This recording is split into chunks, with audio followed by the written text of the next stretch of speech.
Hello, hello, hello, everyone. I'm in the woods, deep in the Appalachian Mountains. Cabins. I'm on top of a mountain, actually. JLR Investigates. Welcome aboard. Welcome aboard.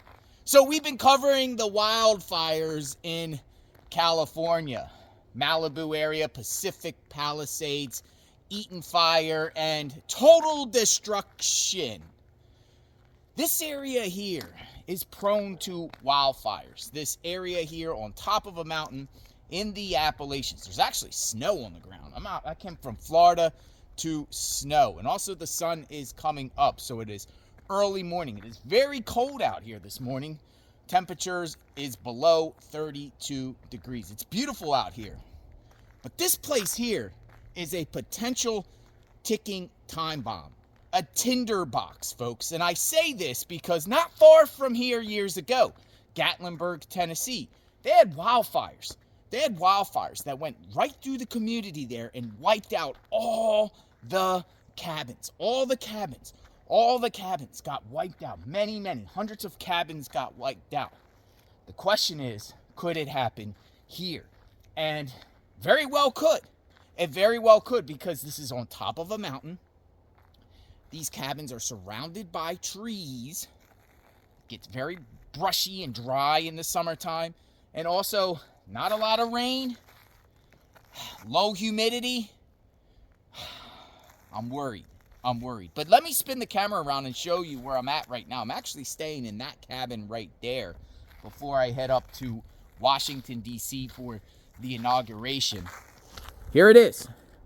And we are on top of a mountain in the Appalachians. There's a few cabins in the distance that are a little bit higher than us, but we are on top of the world. And I'll just show you an example right here.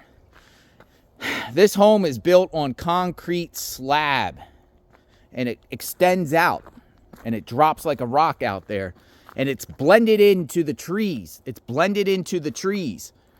And if these trees ever went up in flames because of a camper, arsonist, someone messing something up cooking, maybe even a vehicle, something happens in a vehicle that causes the vehicle to catch on fire. All this area here could be under fire. It could be under fire, folks. Now, this is a pretty cool cabin. I got a hot tub, a nice hot tub. I went in the hot tub last night. The hot tub was 104 degrees. Look at that. Yes. The steam is coming up. Look at that steam. Yes. But my point is, look. It goes down. The house is on stilts. It goes down. And they have it so it blends in with the trees. However, you get one of these wildfires down in the valley, the fires like to come up. It could just come up here and take out all the cabins. Here's another one. There's another cabin up there. Another cabin. And then there's another one up top. That's the toppy top. I mean, we're pretty far up here. We're about 2,000 feet up in the mountain. Look at this. All this. And it's all wood. Wood. Knock on wood. Wood. It's all wood. Look at that. All this. But it's a beautiful cabin. I mean, the concept here is life is better at a cabin. Yeah. We actually got snow on the ground here. Good morning. Well, let me take you around just to show you this cool cabin where I'm staying at. But man, I wouldn't trust living here permanently, and I wouldn't trust actually having a home here considering the wildfires. Not only that, but the Carolinas, not far from here, experienced during Hurricane Helene flooding, all the trees knocked down on the top of the mountain. If you live downward, you get mudslides, heavy rain would start up at the top of the hills and then just rush down and take houses out. Homes that live along the river.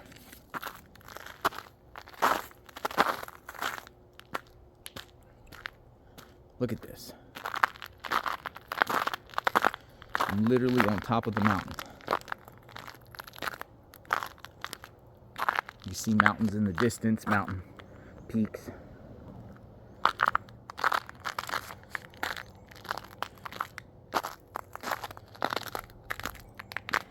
Very scary, this cabin.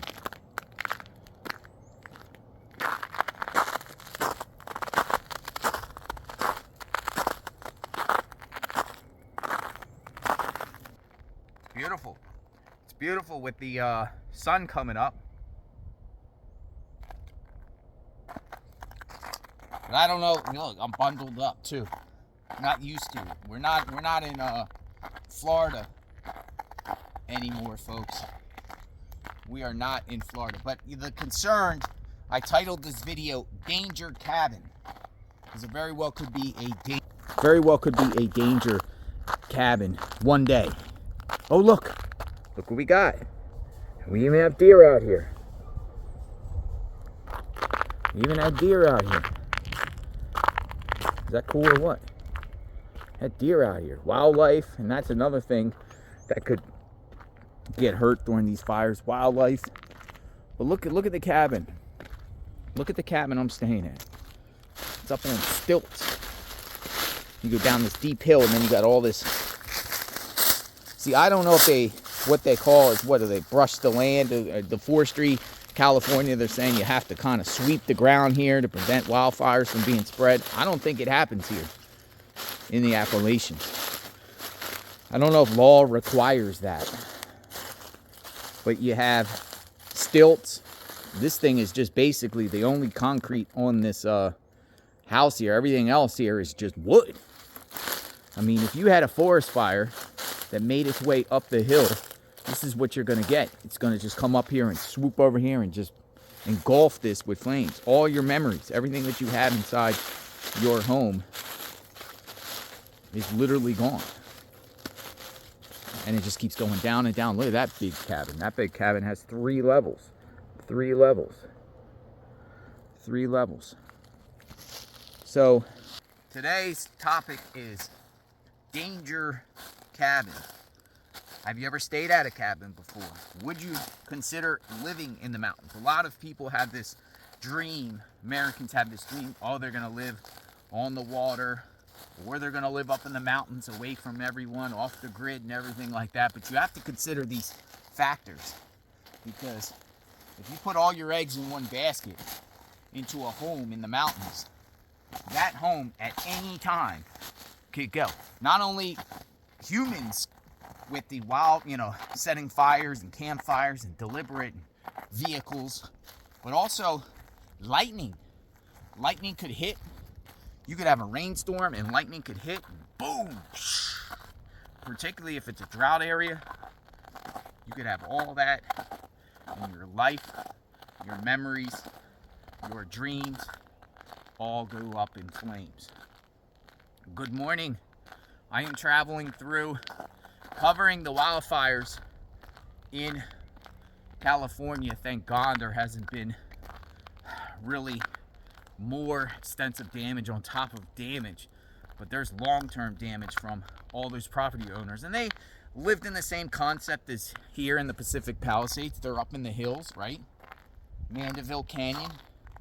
They got homes that brush along the mountain, the valleys, and a bunch of trees and debris all over the place. I mean, all of them are at risk, just like everyone up here is at risk. Also, hurricanes. Shown that hurricanes do pass through this area. Now, nothing's going to burn in the winter, but summertime, man, you got to keep your guard up nowadays. Where is it safe to live in the United States nowadays from natural disasters? Can't live near rivers, can't live near streams, obviously can't live in California. We covered the Park Fire that burned 430,000 acres north of Chico. Butte County, a lot of damage there. I mean, where is it safe? Hurricanes on the coast of Florida, earthquakes, where is it safe? Subscribe to the channel, like, hit the notification button. JLR Investigates. Look at that cabin. It's cabins and cabins. I'm surrounded by cabins. Surrounded by cabins. We will talk soon. Stay safe out there, my friends. Stay tuned.